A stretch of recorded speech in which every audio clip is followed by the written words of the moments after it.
Hey, what is up guys, it's Lewpac, back with another Albion Online video for you. I've got a ton of awesome content coming in the next week, a variety of topics including up and coming expansion stuff for the Rise of Avalon expansion and the return of HCE with some insane new strategies.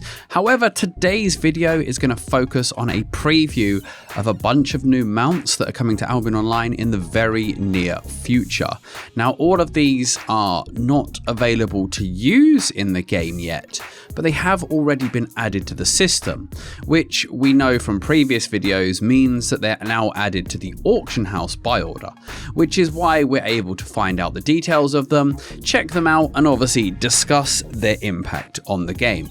So we've got a new skin, a new battle mount, and a new Adventurous Mount to discuss, and we'll get right into it and take a look at them. So first up then is a new skin. This is going to be a referral skin, and this will be available in around 2 weeks time when the current referral season ends. It's the Ironjaw Hyena, and it's a direwolf skin. Now, the referral skins are available by referring one friend to the game. The player that you refer has to get 1 month of premium. It doesn't matter if they grind it free to play or if they pay real money, but when they pick up their first month of premium, you get a referral. One referral equals 500 gold. And you also, for one referral, you will get the Ironjaw Hyena skin. For 3 referrals, you'll get a bunch of fame tomes, and for 5 referrals, you'll get a bunch of fame tomes, but you only need 1 to get the skin. Back in the day, you needed 5 genuine referrals on packs or 25 free-to-play referrals. They kind of changed the system a while ago to make it a bit more fair, because you'll know the old referral mounts are ridiculous. I mean, I refer a lot of people through my beginner's guide videos. I think currently referring a friend's quite good. If you have a bunch of players come into the game, you might as well pick up the free gold. On my account, I think on my main account, my referrals have got me 380,000 gold in referrals, plus obviously all of the recruiters skins, all of the recruiters crates, all of the recruiters capes, all of the items that came with it over the years. But this one is a pretty cool skin, if I do say so myself. It's the Hyena, which was recently added in the Queen update as a tier 6 desert mob, but he's got a nice iron jaw. And he's got some cool looking scars, a nice metal collar, a pretty slick looking mount, really cool, well animated, does look very ferocious. My only misgiving with it is the fact that it's a direwolf skin, and direwolves just simply aren't as popular as swiftclaws right now. This is due to direwolves only dropping from direwolves. You can only get the cubs from direwolves, whereas swiftclaws actually drop in keeper dungeons, and people are running keeper dungeons all day every day. So there's a lot more swiftclaws coming out, so swiftclaw skins generally are more valuable. The direwolf does have slightly better stats, but not good enough to balance the price difference between a swifty and a direwolf. So it's a shame, but I do ride direwolves myself, so I'm definitely going to be using this skin when I'm not using my ghost wolf or one of my other skins. I really do like it, and I look forward to getting my hands on this one in the game. So next up, we do have the new Adventurous Mount for next season. So anybody that played last year, or I think it was just last year when these came in. But anyway, the last challenges last year, there were 2 challenges. There was the Divine Challenge and there was the Heretic Challenge. And there was a problem with these 2 challenges. Unlike the other 10 throughout the year, these ones gave skins, which was kind of annoying because skins are account wide. So if you had 3 characters on the same account, you ended up with 2 duplicate skins that were practically worthless. And this kind of rubbed people the wrong way. SBI thankfully took it on board. During the Heretic one, we got the Heretic cart, which also pretty much overrid the legendary Founders cart, or the Founders ox. I can't remember which the cart skin was that was with the starter pack, but it's very similar to a skin that came out ages ago that was quite valuable. So people were a little bit annoyed about the skins, and it didn't really make sense, because if the challenges are repeating, we don't want the skins again. So I correctly predicted last year that when they bring them round again, they would actually introduce 2 proper mounts for the 2 months that had skins. Because the idea is, there's no point in them creating a mount for the Adventurous Challenge and then it never ever coming back again. Because what we saw was they became rarer and rarer to the point that nobody would use the mounts because they were too valuable. Pest lizards got up to something stupid like 12 million and nobody wanted to gather on them. And by cycling the Adventurous Challenge, we have 12 different mounts. We know when they come back. You know, there's a constant supply in the world, so people will actually use them and people can look forward to getting their favorite mount again when it comes round. So the new mount we have is the Divine Owl. That's right, an owl. Ow! Ow! Ow! Ow! Ow! Ow! So unfortunately for our friend Rusty Pug on Reddit, shout out to him, it is not a B mount, despite him spamming about B mounts non-stop for however long. The Divine Owl then is a tier 6 mount. It has the same gallop speed as a direwolf. It's got the same move speed bonus as well, in fact. So it's essentially a direwolf. It's got the same hit points. It's got the same speed, but it also has an active ability. So this ability, Foresight, protects you with a shield that absorbs 283 damage. It only lasts 2 seconds, but if the shield gets destroyed or removed prematurely, i.e. purged, you get a movement speed buff of 35% for 3 seconds. So it's not an incredible ability until you realise that it's only a 7-second cooldown.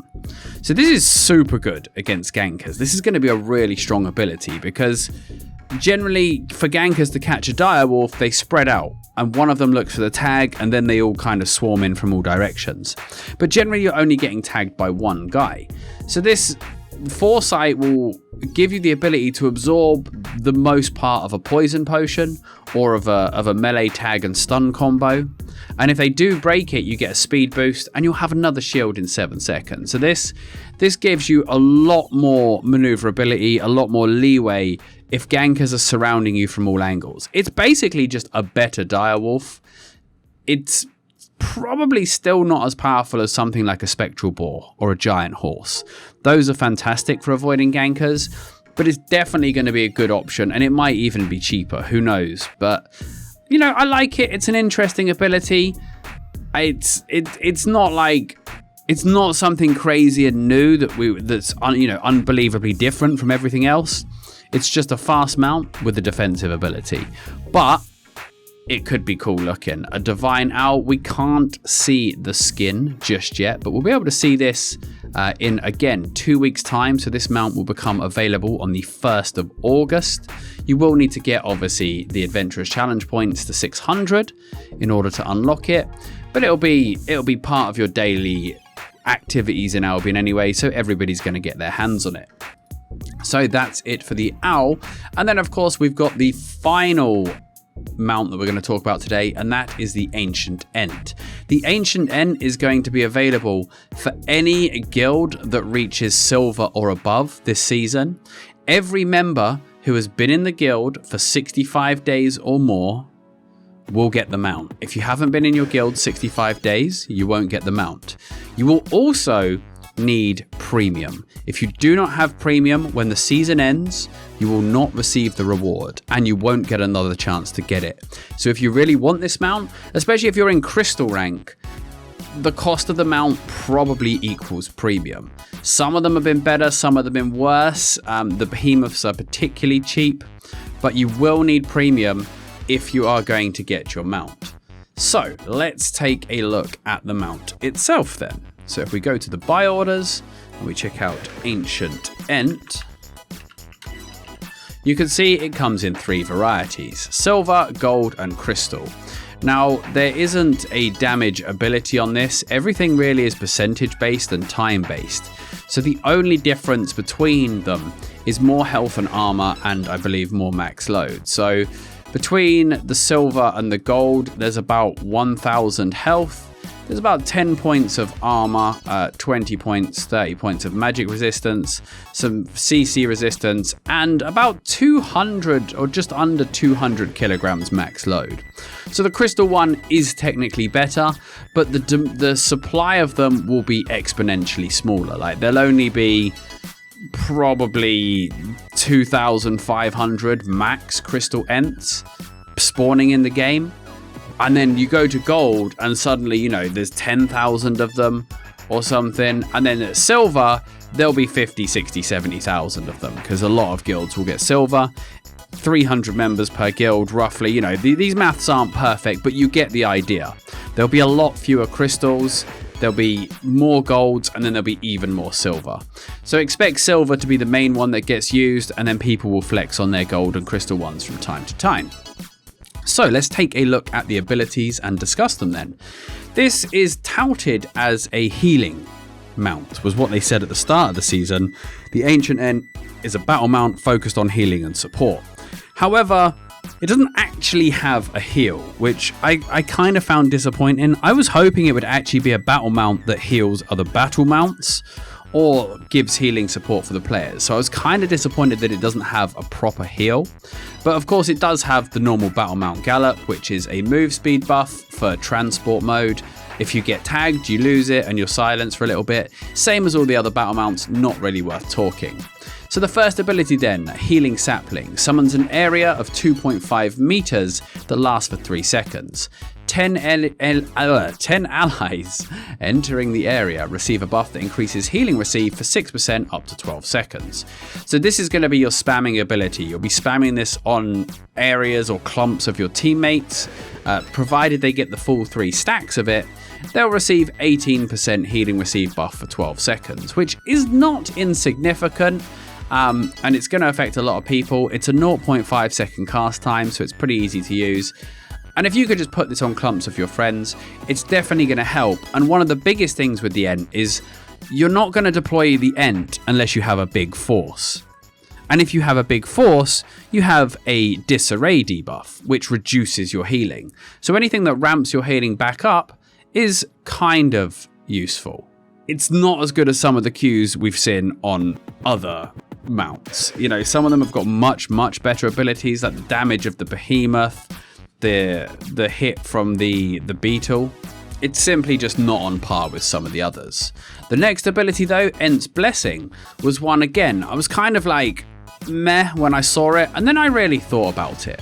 This is a channeled blessing in an area around you which affects up to 20 allies, increases cast speed by 20% and heal power by 40% for 15 seconds. So you have to sit and channel this one.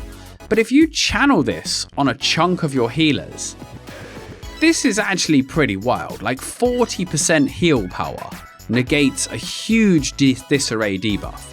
So your healers will effectively be healing as if they didn't have the disarray debuff, on top of 20% cast speed for things like Generous Heal, Flash Heal, the Well of Life, resets from Fallens. All of those things are going to have more cast speed. It's actually really good. So this will be your core ability. This will be the one that decides those fights. If you can get the 40% on a good chunk of healers, it's going to be really effective. It does, however, mean that all your healers need to sit in a clump, which, as we know in ZVZ, is not ideal to have your healers sitting in a clump. Another thing this will do is you can throw this down on a siphoned mage or a sentry mage and then heal them with a Graveguard helmet, and they'll get a huge amount of healing. You know, you can buff up people Graveguarding sentry mages, stuff like that, and it's combined. So you put the Healing Sapling on the mage, you put the Ent's Blessing on a healer, and you can heal a sentry mage very quickly. So a good support mount, and I think you actually are going to want one of these in a comp. The final ability then, Bramble Barrier, rapidly grows a thicket of brambles, knocking enemies back 1.5 meters. It spreads to 26 meters, and anyone inside is slowed 45% for 5 seconds. That is huge, right? 26 meter spread is massive in terms of controlling chokes. It's basically, so this mount is basically protection of nature with a Trinity Bubble, and an Icicle Staff. So it's like a combination of a few different things. All of them are useful. Again, the way we weigh up battle mounts generally is it better than bringing another beetle? Often the answer is no, but I think the Ent will see play. Unlike the Behemoth, it does have the proper move speed and the gallop speed. Why the Behemoth is slower than a walking player, I've no idea. They need to fix that because the Behemoth just insta-dies if it gets caught, which is a bit sucky, and I'd love to see the battle mounts balanced a bit more so that they all see play. That's probably a discussion for another video though. And that's all the information we have on the new mounts that are going to be hitting Albion Online very, very soon. So as we said, the new Referral Mount and the new Adventurous Mount will drop on the 1st of August, and the Ancient Ent will be delivered to players in 22 days' time on the last day of Season 9. Let me know your comments below. What do you think of these mounts? What are you looking forward to? And what mounts or mount ideas would you love to see in Albion Online? Thank you guys for watching. Please don't forget to leave a like and subscribe, and I'll see you next time for another video.